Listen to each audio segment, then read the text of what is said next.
The Infinite and the Divine. Act 1. Maiden World. Nefereth.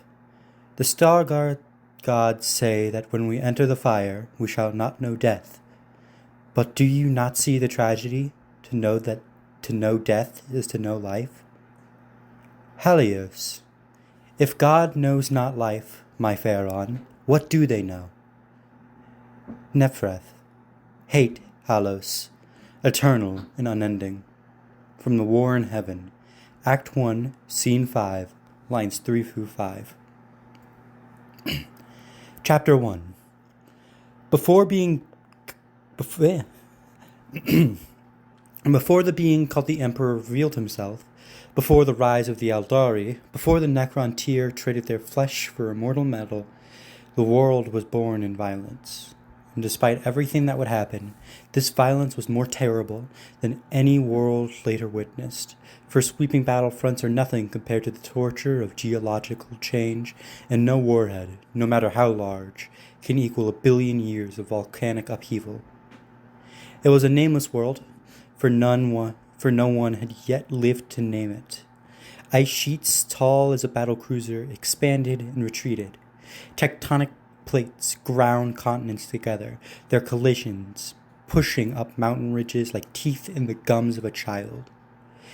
In the world's great ocean, an undersea volcano spewed white-hot magma into the depths of the oceanic floor, gradually building an island, then another. The oceanic plate moved across the hot spot, carrying the created islands northwest as the volcanic boil continued to vent itself into the cold, black water. A long archipelago formed, like the dot dash of an ancient code running across the jeweled blue of the sea. The first civilization rose around these islands, in a manner of speaking. Microorganisms ruled the warm waters, their battle for survival as worthy as any that would come after. But their struggles, their triumphs, and their cannibalisms went unmarked, even by the organisms themselves. Sentience was an unneeded complication. Then came the great city builders, colonies of coral polyps that erected great funnel towers, branching architectural lattices in green and magenta cities full of life and activity.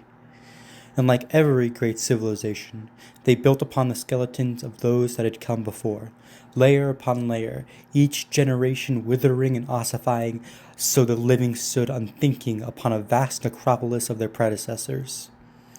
Perhaps the fish that weave through these great reefs were the first sentient beings in the world. They had little emotion other than fear, pain, a march of unfeeling organisms that existed in order to exist. They could now perceive. When the great lizards emerged from the water, the struggle became one of legs and muscles and hearts beating blood fast through strong chambers. And though these great lizards were little more intelligent than the fish, they felt the pressure of hot blood on their tongues, the agony of a festering wound, and the maternal protectiveness.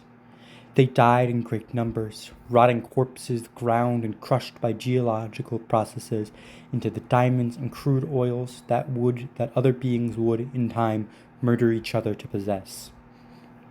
And a few, just a few, went into a state of deathless preservation, trapped in a silt and unable to fully decay. The calcium of their bones replaced atom by atom with rock until they were nothing but stone skeletons, immortal in form, yet with nothing of their bodies remaining, a mockery of the vital life, of the vital living creatures they once were. Life on the nameless world continued that way for billions of years, unheeded by the rest of the galaxy. Then one night, a saurian scavenger sniffed the wind, sensing something had changed. Pointing her snout towards the sky, she took in the sight that had never been encountered before.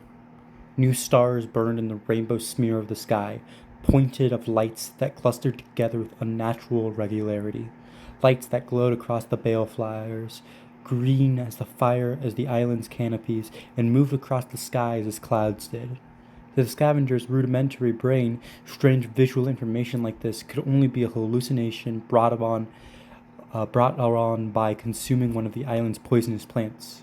Her body triggers a purge reflex, vomiting egg yolk and root plants before she darted for the twisting labyrinth of ground leaves. As the scavenger watched, judging the threat, the lights descended. The creatures were large, with great sickle wings swept forward and bodies so black they barely stood out against the night. Like any who survived on the island, the scavenger knew a predator when she saw one. Cold emerald light spilled from the creatures' bellies, and the scavenger detected the foreign scent of sand baked into glass. Two-legged creatures stepped out of the emanation, feet shattering the plate of fused beach. Starlight glinted off their bodies like sun on the sea, and their eyes burned the same green light as the same green as the light on their flying predators. The world would be nameless no longer.